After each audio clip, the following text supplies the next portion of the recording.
Item ಯಾವುದೇ ಇರಲಿ try ಮಾಡಿ ಆಚಿ ಚಿಕನ್ ಮಸಾಲಾ.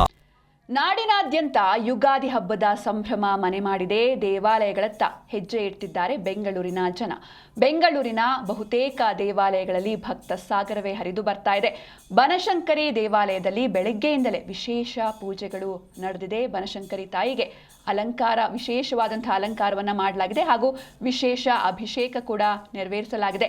ಮುಂಜಾನೆಯಿಂದಲೇ ಸಾಲುಗಟ್ಟಿ ನಿಂತು ಭಕ್ತರು ದೇವಿಯ ದರ್ಶನವನ್ನ ಪಡೆಯುತ್ತಾ ಇದ್ದಾರೆ. ಹೂವಿನ ಅಲಂಕಾರದಿಂದ, ಅದು ಕೂಡ ವಿಶೇಷವಾದಂತಹ ಹೂವಿನ ಅಲಂಕಾರದಿಂದ ತಾಯಿ ಬನಶಂಕರಿ ಅಮ್ಮ ಕಂಗೊಳಿಸ್ತಾ ಇದ್ದಾರೆ. ಇವತ್ತು ಯುಗಾದಿ ಹಬ್ಬದ ಸಂಭ್ರಮ. ಹಿಂದೂಗಳಿಗೆ ಒಂದು ಪ್ರಮುಖವಾದ ಹಬ್ಬ. ಹೊಸ ವರ್ಷ. ಇವತ್ತು ಬೇವು ಬೆಲ್ಲ ತಿಂದು ಜನರು ಸಂಭ್ರಮಿಸುವಂತಹ ಕ್ಷಣ ಇವತ್ತು.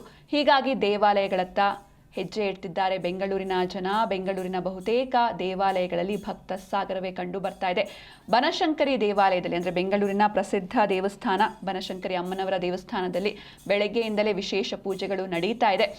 ಬನಶಂಕರಿ ತಾಯಿಗೆ ವಿಶೇಷವಾದಂತಹ ಹೂವಿನ ಅಲಂಕಾರವನ್ನ ಮಾಡಲಾಗಿದೆ. ನೀವು ಕೂಡ ನೋಡ್ತಾ ಇದ್ದೀರ ದೃಶ್ಯದಲ್ಲಿ. ಹಾಗೆ ವಿಶೇಷವಾದಂತಹ ಅಭಿಷೇಕ ಕೂಡ ನೆರವೇರಿದೆ. ಮುಂಜಾನೆಯಿಂದಲೇ ಸಾಲುಗಟ್ಟಿ ನಿಂತು ದೇವಿಯ ದರ್ಶನವನ್ನ ಪಡೀತಾ ಇದ್ದಾರೆ ಭಕ್ತರು.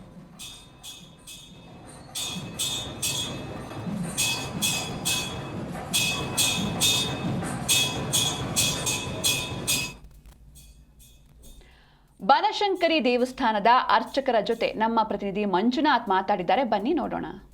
ಇವತ್ತು ಯುಗಾದಿ ಹಬ್ಬದ ಸಂಭ್ರಮ. ಬೆಳಗ್ಗೆ 5 ಗಂಟೆಯಿಂದಲೇ ಭಕ್ತಾದಿಗಳ ಒಂದು ಸರತಿ ಸಾಲು ವಿವಿಧ ದೇವಸ್ಥಾನಗಳಿಗೆ ಬರ್ತಾ ಇರುವಂಥದ್ದು. ಅದರಲ್ಲೂ ಪ್ರಮುಖವಾದಂಥ ದೇವಸ್ಥಾನ ಬನಶಂಕರಿ ದೇವಸ್ಥಾನ.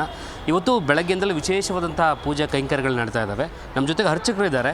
ಯಾವ್ಯಾವ ದೇವರುಗಳಿಗೆ, ಪ್ರಮುಖವಾದಂಥ ದೇವರುಗಳಿಗೆ ಪೂಜೆನ ಸಲ್ಲಿಕೆ ಆಗ್ತಾ ಇದೆ ಅನ್ನೋ ಅಂತ ಕೇಳ್ತಾ ಹೋಗೋಣ. ನಮಸ್ತೆ ಅರ್ಚಕರೇ, ಇವತ್ತು ಹಬ್ಬದ ಸಂಭ್ರಮ. ಇವತ್ತಿನ ವಿಶೇಷ ಹೇಳೋದಾದರೆ ದೇವರಿಗೆ ಯಾವ ರೀತಿ ಪೂಜೆಗಳನ್ನು ಸಲ್ಲಿಸಿದ್ರೆ ಭಕ್ತರು ಯಾವ ಮಟ್ಟಕ್ಕೆ ಬರ್ತಾ ಇದ್ದಾರೆ ಏನು ಅಂತ? ಓಂ ಸರ್ವಮಂಗಲ ಮಾಂಗಲ್ಯೇ ಶಿವೆ ಸರ್ವಾರ್ಥ ಸಾಧಿಕೆ ಶರಣ್ಯೇ ತ್ರ್ಯಂಬಕೆ ಗೌರಿ ನಾರಾಯಣಿ ನಮೋಸ್ತುತೆ. ಶ್ರೀ ಮಹಾಗಣಪತಯೇ ನಮಃ.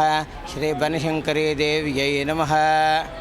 ಶ್ರೀ ಬನಶಂಕರಿ ದೇವಸ್ಥಾನವು 1915ನೇ ಇಸ್ವಿನಲ್ಲಿ ಪ್ರತಿಷ್ಠೆಯಾಗಿದ್ದು 2015ನೇ ಇಸ್ವಿಗೆ 100 ವರ್ಷ ಕಳೆದಿರುತ್ತೆ. ಆ ನಂತರ ಮೆಕ್ಕಿದ್ದು 26ನೇ ವರ್ಷ ನಡೀತಾ ಇದೆ. ಇವಾಗ ಆವಾಗಿಂದನೂ ಪೂಜೆಗಳು ಸಾಮಾನ್ಯವಾಗಿ ನಡ್ಕೊಂಡ್ಬರ್ತಾಯಿತ್ತು. ನಮ್ಮ ತಾತನವರಾದಂಥ ಸೂರ್ಯನಾರಾಯಣ ಶಾಸ್ತ್ರಿಗಳು ಸುಮಾರು ಒಂದು 1950 ಆಚೆ ಈಚೆ ಇರ್ಬೋದು. ಆ ಸಂದರ್ಭದಲ್ಲಿ ಬಂದವರು ಈ ದೇವಸ್ಥಾನಕ್ಕೆ ಬಂದು ಸೇರಿರ್ತಾರೆ. ಆವಾಗ ಇದು ಖಾಸಗಿ ದೇವಸ್ಥಾನ ಆಗಿತ್ತು. ಈಗ ಸರ್ಕಾರ ಆಗಿದೆ. ಆವಾಗಿನ ಶಂಕರಪ್ಪ ಶೆಟ್ಟರು ಅನ್ನೋಂಥ ಒಂದು ಯಜಮಾನರು ಇವರನ್ನು ಸೇರಿಸ್ಕೊಂಡು ಇವರಿಂದ ಪೂಜಾ ಕೈಂಕರ್ಯಗಳನ್ನು ದೇವಿ ಹತ್ರ ನಡೆಸ್ಕೊಳ್ತಾ ಬಂದರು. ತುಂಬ ಚೆನ್ನಾಗಿ ನಡೀತಾ ಬಂದಿದೆ. ತುಂಬ ಚೆನ್ನಾಗಿ ಅವರೇ ಭಕ್ತಾದಿಗಳನ್ನ ಬರಮಾಡ್ಕೊಂಡಿದ್ದು. ರಾಹುಕಾಲದ ಪೂಜೆಯಲ್ಲಿ ವಿಶೇಷವಾಗಿ ಪೂಜೆ ಮಾಡಿಸಿ ಭಕ್ತಾದಿಗಳನ್ನೆಲ್ಲ ಕರೆದು ಅವರಿಗೆ ಅವರ ಇಷ್ಟಾರ್ಥಗಳನ್ನು ನೆರವೇರಿಸೋ ತಾಯಿ ಅಂತ ದೇವರಲ್ಲಿ ಪ್ರಾರ್ಥನೆ ಮಾಡಿಕೊಂಡು ಅದೇ ಪ್ರಕಾರ ಇವತ್ತು ತಾಯಿ ಇಲ್ಲಿ ಏನೇನು ಸೇವೆಗಳು ನಡೀತಾ ಇದೆಯೋ ಅದೆಲ್ಲ ನಮ್ಮ ತಾತನವರು ಏರ್ಪಾಡು ಮಾಡಿರೋಂಥ ಸೇವೆಗಳೇ ಇಲ್ಲಿ ನಡೀತಾ ಇರೋದು. ಅವರಿಗೆ ಕನಸಿನಲ್ಲಿ ಬಂದು ತಾಯಿ ಹೇಳಿರೋಂಥ ಸೇವೆಗಳೇ ಇಲ್ಲಿ ದೇವಸ್ಥಾನದಲ್ಲಿ ಮಾಡ್ತಾ ಇರೋದು. ಅದೇ ಇವಾಗ ಸರ್ಕಾರವೂ ಕೂಡ ಮುಂದುವರಿಸ್ಕೊಂಡು ಬರ್ತಾಯಿದೆ. ಹೀಗೆ ನಡ್ಕೊಂಡು ಬರ್ತಾಯಿದೆ. ಇಲ್ಲಿ ಸಾಮಾನ್ಯವಾಗಿ ವರ್ಷದಲ್ಲಿ ಹೇಳಬೇಕು ಅಂದರೆ ಪುಷ್ಯಶುದ್ಧ ಪೌರ್ಣಮಿ ಜಾತ್ರೆ ನಡೆಯುತ್ತೆ. ಮತ್ತು ನವರಾತ್ರಿ ಇದು ಆಶ್ವಯುಜ ಮಾಸದಲ್ಲಿ ನವರಾತ್ರಿ ನಡೆಯುತ್ತೆ. ಅಮ್ಮನವ್ರದ್ದು ಜನ್ಮೋತ್ಸವ ಬಂದು ಗಣಪತಿ ಹಬ್ಬ ಆದ ನಂತರ ಬರುವಂಥ ಹುಣ್ಣಿಮೆ, ಭಾದ್ರಪದ ಶುದ್ಧ ಹುಣ್ಣಿಮೆ, ಈ ರೀತಿ ವರ್ಷದಲ್ಲಿ 3 ಸೇವೆಗಳು ವಿಶೇಷವಾಗಿ ನಡೆಯುತ್ತೆ. ಈ ದಿನ ಹಬ್ಬ ಉಗಾದಿ ಹಬ್ಬ. ಈ ಉಗಾದಿ ಹಬ್ಬದ ಪ್ರಯುಕ್ತ ಬೆಳಗ್ಗೆಯೇ ತಾಯಿಗೆ, ಮಹಾಗಣಪತಿಗೆ ಮತ್ತು ಮಲ್ಲಿಕಾರ್ಜುನ ಸ್ವಾಮಿಗೆ ಇವರಿಗೆಲ್ಲರಿಗೂ ಸೇರಿಸಿ ಪಂಚಾಮೃತ ಅಭಿಷೇಕ ಮಾಡಿದ್ದೇವೆ, ರುದ್ರಾಭಿಷೇಕ ಮಾಡಿದ್ದೇವೆ.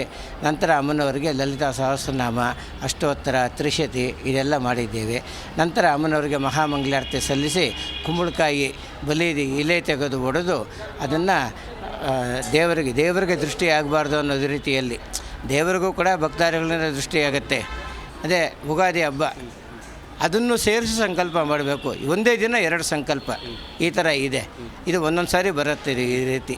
ಭಕ್ತರು ಎಷ್ಟು ತನಕ ಅವಕಾಶ ಇರುತ್ತೆ? ಭಕ್ತರಿಗೆ ಮುಕ್ತವಾದ ಅವಕಾಶ 1:30ವರೆಗೂ ಇರುತ್ತೆ. ಬೆಳಗ್ಗೆ 6 ಗಂಟೆಯಿಂದ ಬರ್ತಾನೆ ಇರ್ತಾರೆ. ಮತ್ತು 1:30ವರೆಗೂ ಇರ್ತೀವಿ. ಪುನಃ 4:15 ಓಪನ್ ಮಾಡ್ತೀವಿ.